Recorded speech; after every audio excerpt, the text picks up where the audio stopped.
ભારત અને કુવૈત વચ્ચે 4 સમજૂતીઓ પર થયા હસ્તાક્ષર. સંસ્કરણ, સાંસ્કૃતિક આદાન-પ્રદાન અને રમતગમત ક્ષેત્રમાં સહયોગ માટે થયા કરાર. આંતરરાષ્ટ્રીય સૌર ગઠબંધનનું સભ્ય કુવૈત.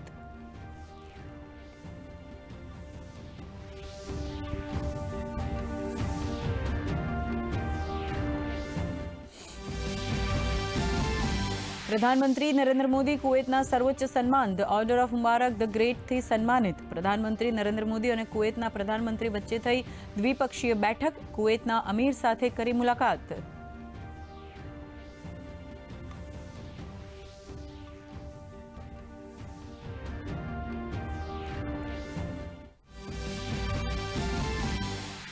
ત્રિપુરાના ધલાઈ જિલ્લાના બ્રુ આદિવાસી સમુદાયના ગામ બુરાહપાડાની કેન્દ્રીય ગૃહમંત્રીએ લીધી મુલાકાત.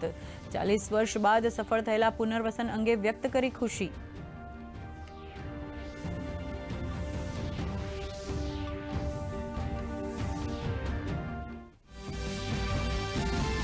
સંસ્કૃતિ, સદાચાર અને સામાજિક મૂલ્યો માટે અનન્ય યોગદાન આપનાર 8 વ્યક્તિ વિશેષને સુરત ખાતે કરાયા સન્માનિત. મુખ્યમંત્રી ભૂપેન્દ્ર પટેલે ગુજરાત સાંસ્કૃતિક યોદ્ધા પુરસ્કાર અર્પણ કરતા કહ્યું, અસામાજિક પ્રવૃત્તિઓનો કાઉન્ટર એટેક કરવો જરૂરી.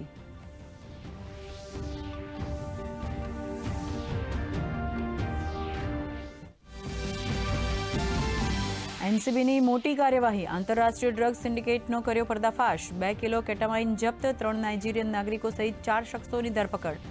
વિવિધ બ્રાન્ડ્સના મસાલાના પેકેટમાં સંતાડી કરાતું હતું ડ્રગ્સ સપ્લાય.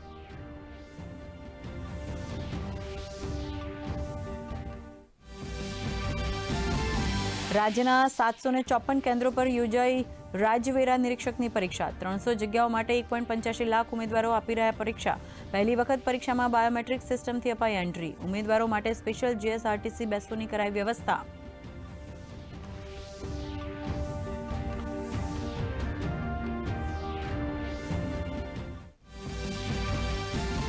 વડોદરામાં વેસ્ટ ઇન્ડિઝ સામે ભારતીય મહિલા ટીમની 211 રનની શાનદાર જીત. 315 રનના લક્ષ્યાંક સામે વેસ્ટ ઇન્ડિઝ 103 રનમાં જ ઓલ આઉટ.